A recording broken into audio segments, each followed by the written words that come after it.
Hello बच्चों, महत्वपूर्ण प्रश्नों की श्रृंखला में आपका स्वागत है। देखिए, चैप्टर आपका शुरू हो रहा है त्रिभुज, ट्रायंगल। सबसे पहले त्रिभुज कहते किसे हैं ये समझ लें। ऐसी आकृति जो तीन भुजाओं से तीनों ओर से घिरी हो त्रिभुज कहलाता है। जैसे कोई आकृति दी गई है, मान लो ये एक भुजा है, तीन रेखाओं से ये घिर गई, ए बी सी, ये बंद आकृति है। त्रिभुज की सबसे कम भुजाओं की आकृति बंद आकृति कहला ये है त्रिभुज। इससे अधिक, इससे कम भुजाएं, जैसे दो भुजाएं तो बंद आकृति नहीं बन पाएगी। ठीक है, अब इस यहीं से शुरू होता है त्रिभुज के प्रकार। तो त्रिभुज के प्रकार होते हैं, दो आधार है इसके, भुजाओं के आधार पर और कोण के आधार पर। तो भुजाओं के आधार पर तीन प्रकार के त्रिभुज होते हैं। नंबर एक, भुजाओं के आधार पर तीन प्रकार के त्रिभुज होते हैं। नंबर एक, समबाहु त्रिभुज। समबाहु त्रिभुज ये कैसा होता है? ऐसा त्रिभुज जिसकी तीनों भुजाएं समान हो, समबाहु त्रिभुज कहलाता है। ए बी सी, इसके लिए जरूरी है ए बी भुजा बराबर बी सी बराबर सी ए। तीनों भुजाएं जिसमें बराबर हो समबाहु त्रिभुज कहलाता है। ठीक है, अब दूसरा त्रिभुज आया समद्विबाहु त्रिभुज।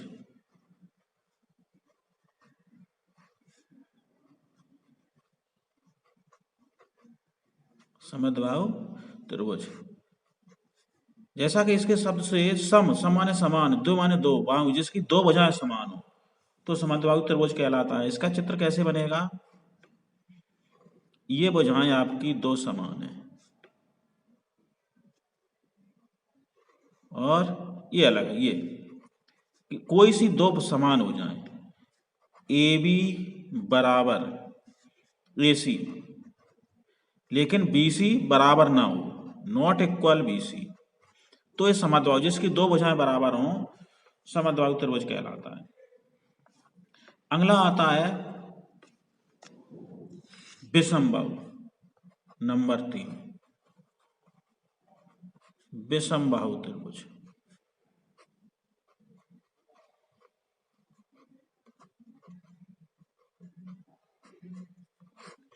ऐसा त्रिभुज जिसकी प्रत्येक भुजा असमान हो, कोई किसी से बराबर नहीं है। ए बी सी, यानी A B is not equal B C is not equal C A, एक भी किसी से बराबर ना हो तो ऐसा त्रिभुज विषमबाहु त्रिभुज कहलाता है। तो इसकी परिमाप क्या होती है? परिमाप मतलब ए बी बाउंड्री का सभी का योग, A B plus B C plus C A, इसको परिमाप बोलते हैं। ठीक है, अब देखिए अगला है कोण के आधार पर। कोण के आधार पर त्रिभुज, इसमें भी तीन प्रकार के होते हैं। तीन प्रकार के त्रिभुज होते हैं। नंबर एक, समकोण त्रिभुज।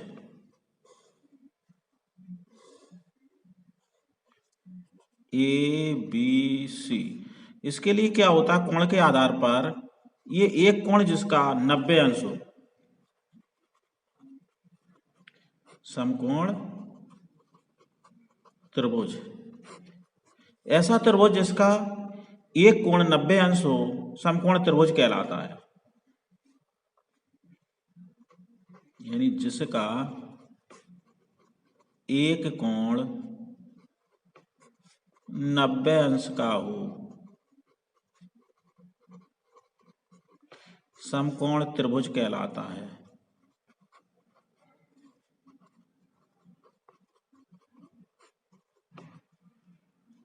अब इसमें देखिए ये 90 के सामने ये कर्ण होता है, इसे बोलते हैं कर्ण, लेटा हुआ आधार होता है। ये हो गया लंब, लंब को एल से लिखते हैं, आधार को ए से, कर्ण को के से। तो ये तो समकोण त्रिभुज होगा। अब दूसरा आता है न्यून कोण, न्यून कोण त्रिभुज। ये देखो क्या होता है, ऐसा त्रिभुज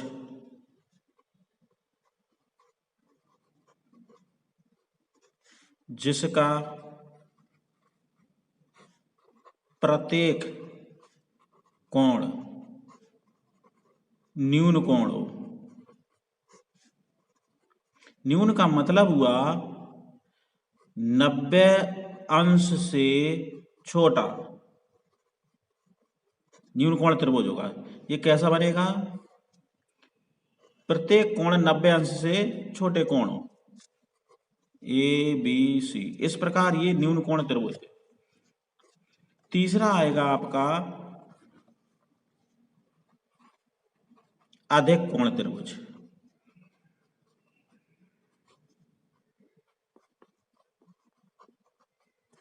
अधिक कोण त्रिभुज कैसा होता है, जिसका एक कोण, जिसका एक कोण अधिक कोण हो।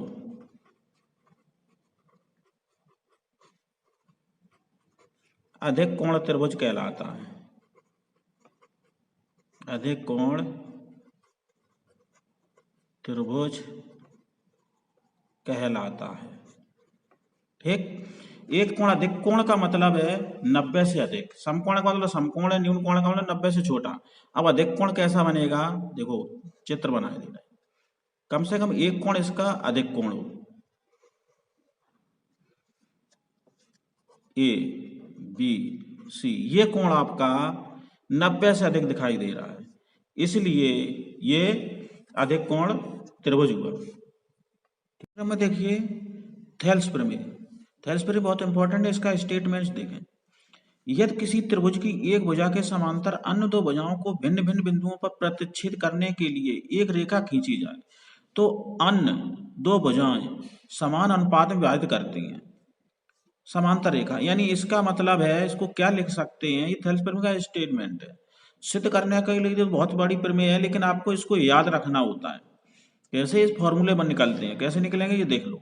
अगर ये भुजा त्रिभुज की तीन भुजाएं होती हैं, एक आधार हमने ये मान ली, इसके समांतर ये रेखा खींच दी, तो ए बी और ए डी को भिन्न भिन्न बिंदुओं पर ये काट रही है, इसका मतलब ये समांतर है।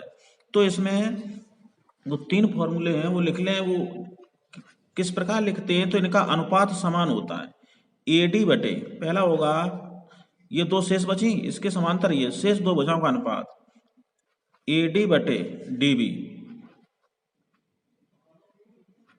डी बी,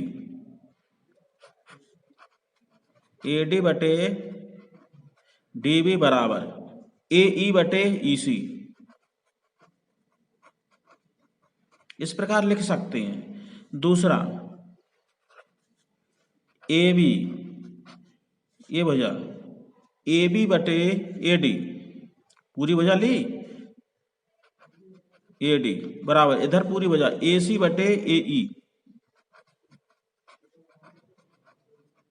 तीसरा ए बी बटे ए डी ली थी तो ए ई आई, अब इसी के ए बी बटे ए डी तो हो चुकी है, अब डी बी बराबर इधर ए सी बटे ई सी। ये तीन परिणाम आपको याद रखने होंगे, ठीक है। इसी प्रकार अगला है थेल्स प्रमेय विलोम। विलोम में क्या होता है, ठीक है इसका उल्टा, ये अनुपात दिए गए होंगे तो इसको हम समांतर ये कहेंगे। इसमें क्या है, थेल्स का विलोम, यदि एक रेखा किसी त्रिभुज की दो भुजाओं को समान अनुपात में, यानी अनुपात दिया समान में विभाजित करे, तो वह तीसरी भुजा के समांतर होती है। इसके समांतर तुम्हें दिखाना है। अगर ये आ जाए कब, इन तीनों परिणामों से ए डी बटे डी बी लिखा कहीं पर भी आ जाए, ए डी बटे डी बी बराबर ए ई बटे ई सी, या ए बी बटे ए डी बराबर AC बटे AE या AB बटे DB बराबर हो जाए AB बटे EC। ये तीनों परिणाम में कोई एक परिणाम हो जाए तो हम लिख सकते हैं DE समांतर होगी BC के, ये हम कह सकते हैं। ये निष्कर्ष निकल रहा है इससे। अब देखिए अगला क्या आया, ये तो थेल्स प्रमेय हो गई। अब दो त्रिभुज की समरूपता की कसौटियां क्या होती हैं समझ लें। जैसे दो त्रिभुज दिए, उसको समरूप दिखाने के लिए हम क्या करते हैं, ए का मतलब होता है एंगल एंगल एंगल, तीन एंगल होते त्रिभुज में।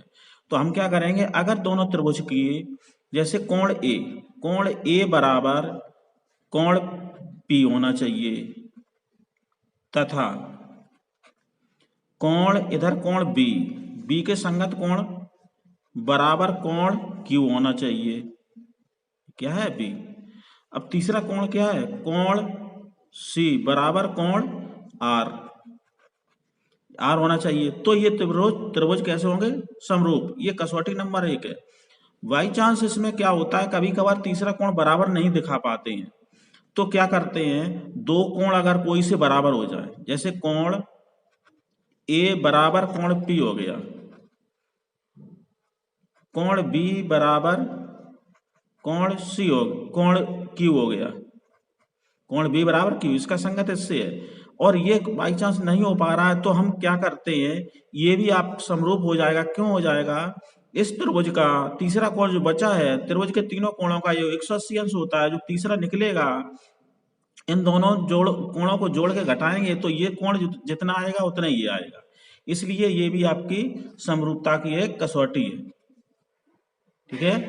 इसी क्रम में देखिए तीसरा एस का मतलब साइड साइड साइड, यानी भुजा भुजा भुजा, समरूपता कसौटी। जो त्रिभुज आपके दिए, तो यहाँ एक मानक ये भी होता है, संगत दोनों त्रिभुजों की संगत भुजाओं का अनुपात समान हो जाए। अनुपात का मतलब है जैसे इसकी भुजा AB बटे इसके संगत है PQ बराबर होना चाहिए BC बटे QR बराबर होना चाहिए AC, इस वजह की इसकी PR। इस प्रकार अगर हो जाए संगत तो भी ये आप समरूपता की कसौटी कही जाएगी। ठीक है। अगला है चौथा एस का मतलब भुजा एंगल भुजा, यानी साइड एंगल साइड, समरूपता कसौटी। अगर इसकी कोई सी, इसमें देखिए दो भुजाओं की हमें अनुपात समान हो गया, जैसे AB बटे PQ बराबर AC बटे PR। अब ये बराबर नहीं कर पा रहे, तो हम इनके बीच में समरूप कैसे दिखाएंगे, ये कोण बराबर हो जाए, कोण A बराबर कोण P, तो हम कह सकते हैं ये समरूप त्रिभुज है। यानी दो भुजाओं, उनके बीच का कोण होना चाहिए, ये ध्यान रखना होता है ना, कि इधर ये वाले कोण, जब ये भुजा इसके अनुपात इसके बटे ये और इसके बटे ये, इनके बीच का कोण है A बराबर P, ये बराबर हो जाए तो आपका एस कसौटी से ये आपके दोनों त्रिभुज समरूप हो जाएंगे। अगला देखिए इसी क्रम में, दो समान कोणिक त्रिभुजों में महत्वपूर्ण परिणाम क्या होते हैं। समान कोणिक का मतलब समरूप, समान कोणिक का मतलब तीनों कोण समान होंगे तो समरूप हो जाएगा। इसमें क्या होता है, संगत भुजाओं का अनुपात, संगत भुजाओं का अनुपात संगत शीर्ष लंबों के अनुपात के समान होता है। ये शीर्ष लंब है। शीर्ष लंब क्या होता है, जैसे आप भुजाओं का अनुपात, इसको हम लिख सकते हैं AB बटे इसकी संगत है PQ बराबर AC, इसी की त्रिभुज की पहले की AC बटे इधर PR बराबर एक भुजा छूटी BC बटे QR, समरूप में समान होते हैं। फिर लंब बचा, तो इधर है पहले का AD, इधर है PS, ये समान होता है। दो समान समरूप त्रिभुजों में लंब भी आपके उसी अनुपात में होते हैं। अगला देखिए, संगत भुजाओं का अनुपात संगत माध्यिकाओं के अनुपात के समान होता है। अब भुजा लंब की जगह यहाँ भुजा आ गई, क्या माध्यका। माध्यका कहते किसे हैं? माध्यका का मतलब होता है किसी शीर्ष से सम्मुख भुजा के मध्य बिंदु को मिलाने से जो रेखा बनती है उसे माध्यका कहते हैं। जैसे ये शीर्ष है, इसके मध्य बिंदु ये है, इसका ये मध्य बिंदु, जो रेखा ये बनी ये माध्यका कहलाती है। माध्यकाएं 3 होती हैं, इसके सम्मुख शीर्ष ये, इसके मध्य बिंदु को मिलाने से रेखा बनी वो माध्यका कहलाएगी। इसका इसके तो इसमें अनुपात क्या होता है, क्या लिखा है, संगत भुजाओं का अनुपात माध्यकाओं के अनुपात के समान होता है। अब यहाँ लंब की जगह माध्यका आ गई, तो इसमें हम क्या लिखेंगे, ए बी बटे इसकी भुजा पी क्यू बराबर ए सी बटे पी आर बराबर तीसरी बची बी सी बटे यहाँ क्यू आर। अब माध्यकाओं के अनुपात भी हुआ ए डी बटे पी एस। ठीक, ये भी हम लिख सकते हैं। ये संगत भुजाओं दो समरूप त्रिभुजों के माध्यकाएं भी समान अनुपात में होती हैं। अब इसी प्रकार एक और है, संगत भुजाओं का अनुपात समद्भाजक के अनुपात के समान होता है। समद्भाजक का मतलब है अभी ये मध्यबिंदु था, अब ये कोण पर डिपेंड करता है, ये कोण दोनों समद्भाजक में समान कोणों में बांटना, ये कोण दोनों बराबर हैं, तब ये रेखा बनती है उसे समद्भाजक बोलते हैं। तो इसमें क्या हो जाएगा, ए बी बटे इस पी क्यू बराबर ए सी बटे पी आर बराबर बी सी बटे क्यू आर। इसके समद्भाजक कौन, ए डी, यानी ए डी बटे इसका समद्भाजक पी आर पी एस। इसका मतलब ये समान संख्या लिखी है, आप कहेंगे ये समान ही लिखी है, लेकिन यहाँ लंब है, अंतर है, ए डी यहाँ लंब है और पी एस यहाँ लंब है। यहाँ ए डी माध्यका है, यानी मध्य, यहाँ पर समद्भाजक ये कोण पर डिपेंड करता है। ये ऐसी प्रमेय जब आएंगे सवाल तो इसमें ये आपके परिणाम याद रखने पड़ेंगे। इसी क्रम में देखिए आगे, क्षेत्रफल से दो समरूप त्रिभुजों के क्षेत्रफलों तथा भुजाओं में अनुपात से संबंधित परिणाम। इसमें क्या होता है, नंबर क्षेत्रफलों का अनुपात, जैसे त्रिभुज है तो समरूप त्रिभुज है, समरूप त्रिभुजों का क्षेत्रफलों का अनुपात उनकी संगत भुजाओं के अनुपात के वर्ग के समान होता है। अब ये लंब है तथा संगत लंबों के वर्ग के अनुपात के समान भी ये भी होता है। तो इसको हम क्या लिख सकते हैं, जैसे दो समरूप त्रिभुज आपको दे दिए हैं तो हम क्या लिखेंगे, त्रिभुज एबीसी का, पहला एबीसी है, त्रिभुज एबीसी का क्षेत्रफल बटे अनुपात कौन बटे त्रिभुज पी क्यू आर का क्षेत्रफल, ये बराबर होगा संगत भुजाएं ए बी वर्ग आएगा, ए बी वर्ग बटे पी क्यू वर्ग। ये हम लिख सकते हैं बराबर ए सी वर्ग बटे इसके संगत है पी आर वर्ग, बराबर लिख सकते हैं बी सी वर्ग, तीसरी भुजा बी सी वर्ग बटे क्यू आर वर्ग बराबर। अब लंब रह गया, लंब है ए डी, इसको ए भी लिख सकते हैं ए डी वर्ग बटे पी एस वर्ग। ये आप फॉर्मूला है, इसको याद रखना है। दो भुजाएं दे दी जाती हैं तो इसमें फॉर्मूला ये पूछ दिया तो अनुपात इनका समान होता है। अब इसी क्रम में अगला है क्षेत्रफलों का अनुपात संगत माध्यकाओं के वर्ग के अनुपात होता है। जो अब पीछे लिखा चुके हैं, ये लंब है, यहाँ माध्यकाएं हैं, तो माध्यकाएं बता चुके, सम्मुख भुजा को मध्य बिंदु से मिलाने से रेखा बनती माध्यका कहते हैं। तो यहाँ पर भी आपका होगा यही, तो त्रिभुज एबीसी का क्षेत्रफल बटे त्रिभुज पी क्यू आर का क्षेत्रफल, ये किसके बराबर होगा, ए बी वर्ग स्क्वायर होगा, क्षेत्रफल है तो स्क्वायर में आता, बटे पी क्यू वर्ग बराबर ए सी वर्ग बटे पी आर वर्ग बटे बी सी वर्ग बराबर बी सी वर्ग बटे क्यू आर वर्ग।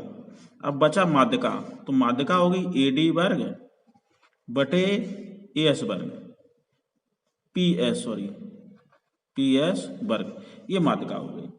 यहां पर आपकी ए डी क्या, शीर्ष लंब आ जाए तो भी समानुपात, माध्यका आए तो भी समानुपात। अब इसी में देखो सर्वांगसम कब सर्वांगसम त्रिभुज होते हैं, सर्वांगसम तथा समरूपता में संबंध।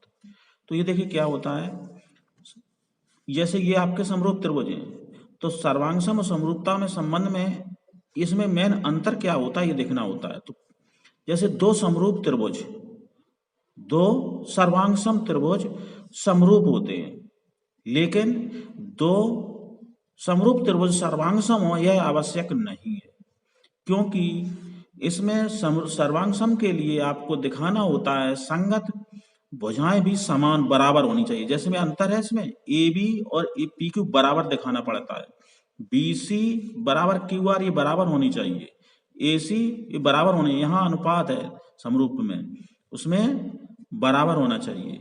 यानी विशेष तौर पे आपको ध्यान रखना है समरूप के लिए उसका रूप समान होना चाहिए और भुजाएं बराबर हों या ना हो।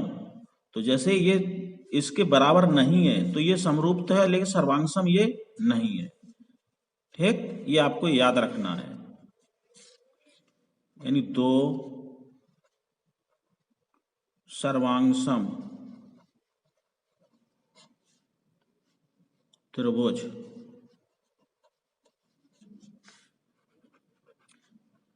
समरूप होते हैं जबकि दो समरूप त्रिभुज सर्वांगसम हो यह आवश्यक नहीं है।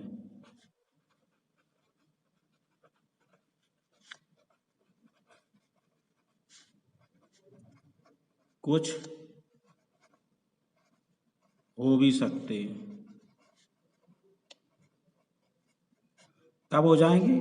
जब भुजाएं भी समान हो जाएं। ठीक, अगला देखिए, ये इंपॉर्टेंट फॉर्मूला है, एक त्रिभुज के समद्विभाजक, ये एक ही त्रिभुज है, अब दो त्रिभुज नहीं है, अभी तक दो त्रिभुज ले रहे थे समरूप को दिखाने के लिए, इसमें क्या है, ये समद्विभाजक, ये कोण इसके बराबर है, तो इसका फॉर्मूला होता है, ये दोनों कोण बराबर दिए हैं तो इसका मतलब ए बी बटे बी डी बराबर ए सी बटे सी डी, ये आपका फॉर्मूला रखना होता है। जैसे इसमें एक ये भुजा दे दी, एक ये नहीं दी, एक इसको पूछ दिया, तो ये फॉर्मूला होता है ए बी बटे ये सामने वाली बी डी, ए सी बटे सी डी। ठीक है, ओके।